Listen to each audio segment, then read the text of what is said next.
The suffocating heat of a small Arizona town enveloped the dusty streets as Sheriff John Mallory pushed open the wrong door during a night raid. Instead of finding the criminals he sought, he stumbled upon a simple cabin where a startled boy whispered, "You came to save my mother." In the damp dimness of the room, a feverish woman struggled with illness as the desert wind whistled through the wooden cracks. The smell of homemade remedies mixed with the aroma of reheated beans the boy prepared with his own hands. John, accustomed to chases and shootouts, felt the unexpected weight of that silent plea. Doubt set in. Should he continue with his original mission or answer the desperate appeal of that family forgotten by justice? The stars shone intensely in the Arizona sky as a difficult decision took shape in the experienced sheriff's mind. In the following days, John discovered the cruel truth behind the situation. The woman was the widow of an honest farmer, murdered by the henchmen of Harrison Wheeler, the most powerful land baron in the county. The boy, only 10 years old, survived by selling firewood and doing odd jobs to buy medicine for his sick mother. Wheeler controlled everything in town: the bank, the local newspaper, even the judge was in his dirty, money-lined pockets. The sheriff knew that intervening meant declaring war against the man who controlled the local economy. The population, accustomed to swallowing injustices, whispered in the church halls and the main saloon. Each whispered conversation increased the pressure on John. Helping that family could cost not only his job, but the lives of innocent people. The moral dilemma grew like a sandstorm on the horizon. The inevitable confrontation arrived on a cold winter morning when Wheeler's henchmen came to take possession of the cabin. John planted his feet on the beaten earth of the main street, his sheriff's star shining under the rising Arizona sun. The square transformed into a tense arena, merchants locking their doors, women pulling their children indoors, dogs barking nervously. The metallic sound of spurs echoed among the wooden buildings as armed men positioned themselves on both sides. Wheeler watched from the hotel veranda, an arrogant smile plastered on his sun-baked face. The shootout was quick and intense, marked by the acrid smell of burnt gunpowder. John fought not just for his life, but for the soul of that forgotten town. Each shot echoed like a cry for freedom against years of silent oppression. Wounded in the right arm, John emerged victorious from the shootout that forever changed the destiny of the small town. The woman, finally receiving proper medical care, began to regain the strength lost during months of suffering. The boy, with eyes still tearful with emotion, firmly held the sheriff's calloused hand, a simple gesture that sealed a promise of a better future. The people, inspired by the courage of that man who chose to confront injustice, began to rise against Wheeler's tyrannical rule. Merchants refused to pay bribes, farmers united to protect their lands, women organized secret meetings to plan changes. In the still Arizona air, the dust danced like victory confetti. The town would never be the same after that day that began with the wrong door, but ended with the right choice. Months later, John observed from his office window the complete transformation of the community. Wheeler had fled to another state after losing all his political and economic influence. The boy attended the newly built school, while his mother worked in the new seamstresses cooperative. The previously silent streets now echoed with children's laughter and animated conversations between neighbors. The sheriff carried a scar on his arm, but also a deep certainty. Sometimes mistakes lead us exactly where we need to be. The wrong door had become the right path to the redemption of an entire town. John smiled as he watched the boy run past, waving cheerfully. Justice had prevailed not through laws written on paper, but through the courage to do what was morally right. Arizona remained hot and dusty, but now it breathed freedom. The story of the sheriff who entered the wrong door spread throughout the territory, inspiring other lawmen to question their own choices. John received offers to work in larger cities, but preferred to stay where his presence made a real difference. The boy grew up and became a lawyer, always defending the most vulnerable in distant courts. The woman opened a boarding house that welcomed honest travelers and needy families. Wheeler was never seen in the region again, becoming a dark legend that parents told to teach about the consequences of greed. The small Arizona town flourished like an oasis in the desert, proving that a single act of courage can transform entire generations. And if history teaches us anything, It's that sometimes we need to get lost to find our true purpose in life. Sheriff John Mallory adjusted his worn leather hat as he rode through the deserted streets of Copper Creek. The Arizona heat made sweat trickle down his sun-baked face, and his dust-covered boots echoed in the oppressive silence of dawn. For 3 days, he had been pursuing a gang of bank robbers who had terrorized neighboring towns, leaving a trail of fear and destruction. The clues led him to that abandoned neighborhood on the outskirts, where dilapidated wooden shacks housed families forgotten by prosperity. John dismounted his horse and walked cautiously among the precarious constructions, his right hand resting on the handle of his Colt 45. The night wind carried the aroma of burning firewood and reheated food.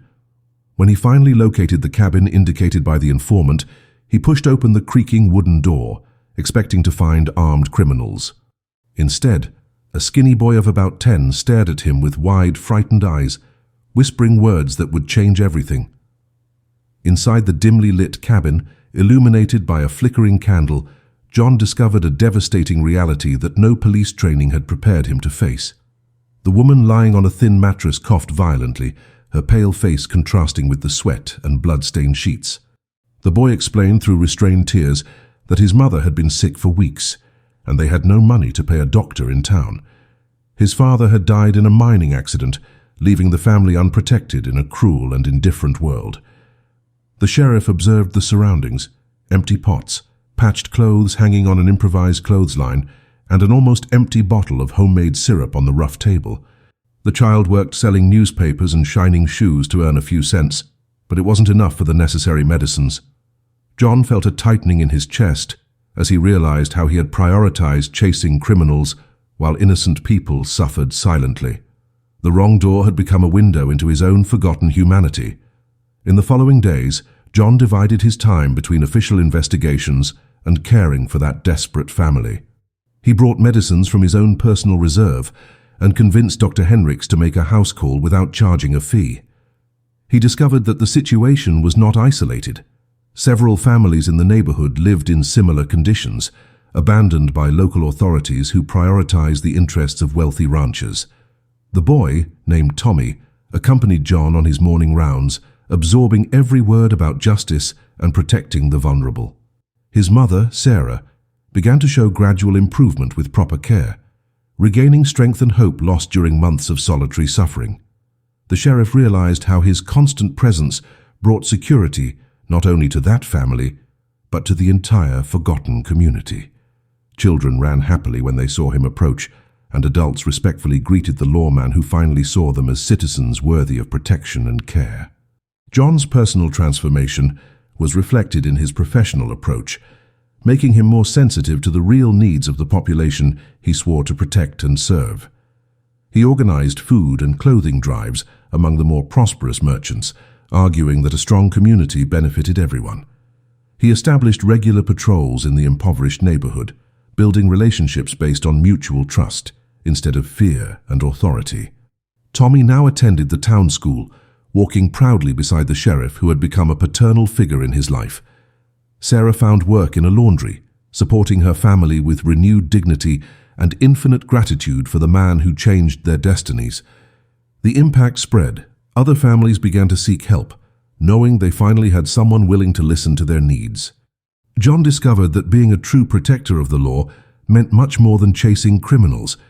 It meant building a society where justice reached both rich and poor, protected and helpless. Months later, Copper Creek had transformed into a benchmark for community cooperation and social justice in the Arizona Territory. The assistance program initiated by John inspired other sheriffs in the region to adopt similar practices in their jurisdictions. Tommy developed an interest in legal studies, dreaming of becoming a lawyer to defend people like his family. Sarah opened a small sewing business, employing other women from the community and creating a network of mutual support. The once forgotten neighborhood now had an improvised school, a basic medical aid station, and an organized community watch system. John received official recognition for his innovations in law enforcement, but he knew that the true reward lay in the smiles of children playing safely in the streets. The wrong door had become the right path to redefine the meaning of serving and protecting an entire community with dignity and genuine compassion. The story of the sheriff who found his true calling in the wrong door spread throughout the American West, inspiring a generation of law enforcement officers. John remained in Copper Creek, refusing job offers in larger cities because he understood that his place was where his presence made a real difference in people's lives. Tommy grew up and graduated from law school, returning to establish the town's first free legal aid office. Sarah remarried a kind man who adopted Tommy as his son, building a strong family based on values of solidarity. The community policing model developed by John became a national benchmark, studied in police academies across the country. Copper Creek prospered as an example that true justice is born when authorities and citizens work together for the common good. And on the town's entrance sign, an inscription reminded visitors, "Sometimes the wrong paths lead us to the right places." 20 years had passed since that fateful night, and John Mallory, now with graying hair and wrinkles etched by the Arizona sun, continued to serve as sheriff of Copper Creek. The town had grown considerably, but maintained the community spirit he had helped build. Tommy, now Thomas Morrison, had become the most respected lawyer in the region, defending just causes and keeping alive the legacy of compassion he had learned in childhood. Sarah ran a prosperous cooperative of seamstresses that supplied clothes to the entire territory. John watched from his office window as children played in the central square, children and grandchildren of those he had protected decades ago. The sound of their laughter echoed like celestial music, constantly reminding him why he had chosen to stay. Even with retirement approaching, the sheriff knew that his greatest accomplishment was not the captured outlaws, but the lives transformed through a simple act of humanity on that distant night. An official letter arrived on a sunny spring morning, bringing an unexpected proposal that would once again test John's values. The territorial government offered him the position of chief marshal, overseeing law enforcement throughout Arizona. It was an honor reserved only for the most experienced and respected officers, representing the pinnacle of any police career. The salary would be 3 times higher, including a comfortable house in the capital and incomparable social prestige. John read the letter several times, feeling the weight of the decision on his tired shoulders. Thomas visited him that afternoon, finding the contemplative sheriff in his rocking chair on the porch. "You deserve this recognition more than any other man," the young lawyer said sincerely. However, both knew that accepting would mean leaving behind everything they had built together, the community that had shaped them and the chosen family that transcended blood ties. For weeks, John pondered the proposal while continuing his daily rounds through the familiar streets of Copper Creek. Each affectionate greeting from the residents, each smile from the children, and each conversation with the local merchants strengthened his connection to that special place. Sarah invited him to dinner, preparing his favorite dish as they shared memories of the difficult times they had overcome together. "Regardless of your decision, you will always be part of our family," she said with teary eyes. The entire community showed support, organizing a party in his honor, even without knowing the details of the proposal. John realized that he had built something rare and precious, a true home where he was valued not for the titles he held, but for the person he had become. The temptation of prestige and money seemed small compared to the richness of the authentic human relationships he had cultivated over the years. On the eve of the deadline to respond to the proposal, John made his final decision during a solitary walk through the local cemetery. He stopped before the grave of Tommy's father, a simple man who had died defending the rights of the miners. The modest headstone contrasted with the elaborate mausoleums of the wealthy ranchers, but carried a dignity that all the gold in the world could not buy. John understood that true success was measured by the positive impact on people's lives, not by hierarchical positions or official recognition. He returned to his office and drafted a respectful letter, declining the honorable offer with sincere gratitude.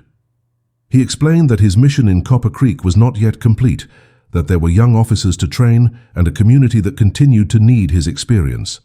The next morning, he mailed the letter with the tranquility of one who had made the right choice, knowing that some treasures are too valuable to be abandoned. News of John's decision spread quickly through the town, generating a wave of celebration and relief among the residents. Thomas organized a special ceremony in the central square, where hundreds of people gathered to express gratitude to the sheriff who had chosen to stay. Children recited poems, the church choir sang hymns of thanks, and merchants offered local products in a spontaneous celebration. Sarah prepared a moving speech about second chances and the importance of having people willing to fight for the forgotten. John, normally shy in public, agreed to address the assembled crowd. His voice, trembling with emotion, echoed through the square as he recalled that fateful night when he had pushed open the wrong door. "You taught me that home is not where we are born, but where we choose to plant roots and make a difference," he declared to enthusiastic applause. At that moment, surrounded by familiar and smiling faces, John knew that he had made more than a professional choice. He had chosen a life with true purpose and meaning. Years later, when he finally retired, John Mallory left a legacy that transcended any official position he could have held. Copper Creek had become a national model for community policing, receiving visitors from all over the country interested in replicating its methods. Thomas became mayor, implementing progressive policies based on the teachings of his mentor. Sarah expanded the cooperative, creating jobs for women throughout the region. The old cabin where it all began was transformed into a museum, preserving the history of the night that changed an entire community. John spent his last years telling stories to adopted grandchildren, teaching about courage, compassion, and the importance of always choosing the side of humanity. He died peacefully at 82, surrounded by dozens of people whose lives he had directly touched. His funeral was the largest ever seen in Copper Creek, with state officials paying tribute to the man who proved that true greatness lies in serving others with unconditional love and unwavering dedication. John Mallory's funeral transformed Copper Creek into a small metropolis for 3 consecutive days. People from all over Arizona traveled to pay their last respects to the sheriff who had redefined the meaning of serving and protecting. The funeral procession moved slowly down the main street, flanked by hundreds of officers from various jurisdictions who marched in respectful silence. Thomas, now the town's mayor, proudly carried the sheriff's star John had worn for decades. Sarah, at 70, firmly held her adopted grandson's arm, remembering the terrible night when a stranger entered through the wrong door and changed their lives forever.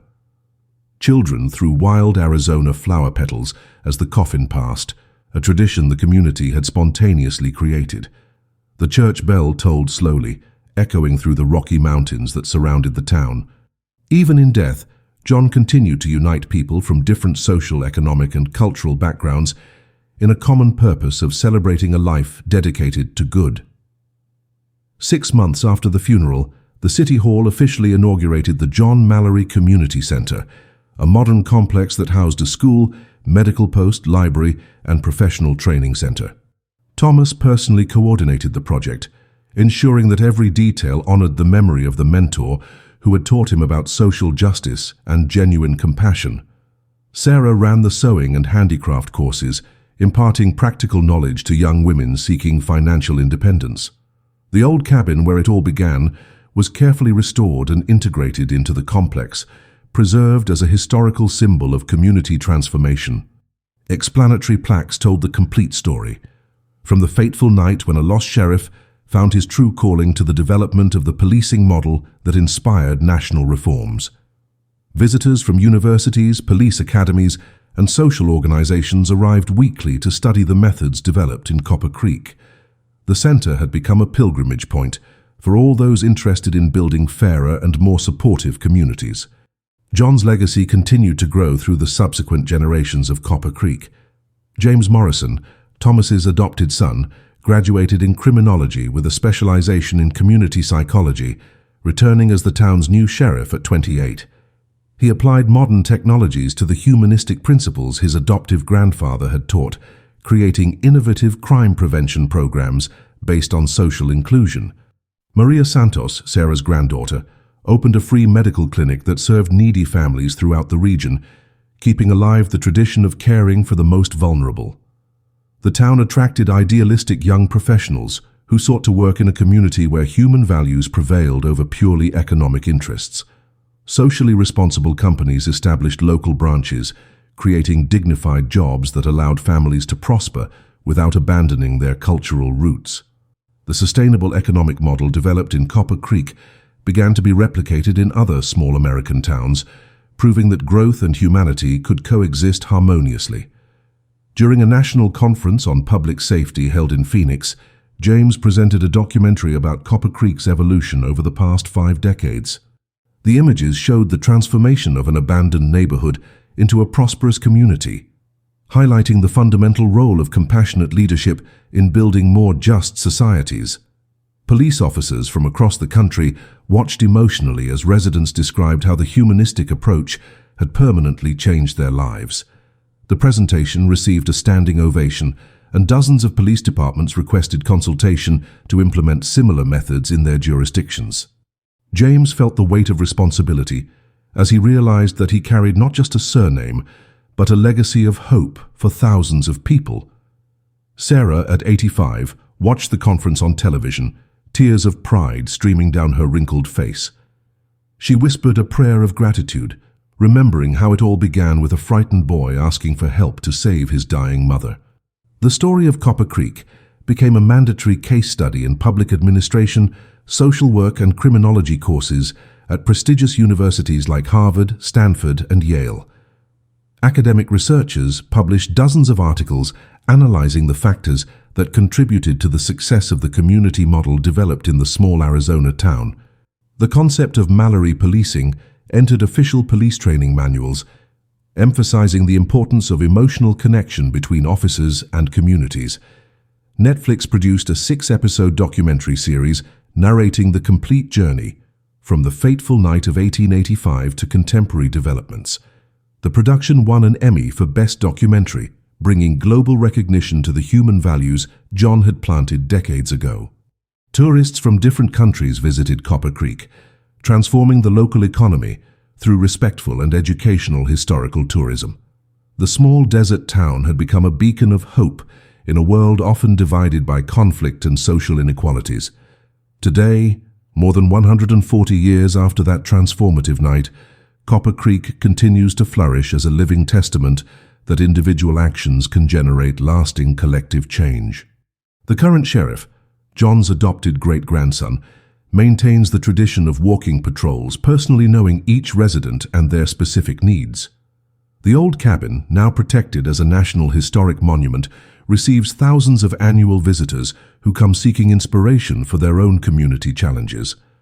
Renowned universities send students for practical internships, learning how academic theories translate into tangible results when applied with sincerity and dedication.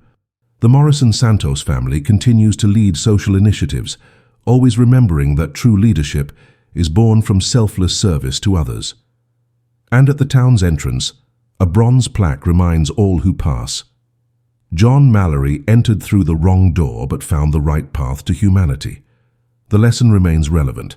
Sometimes our greatest mistakes lead us to our noblest and most meaningful destinies.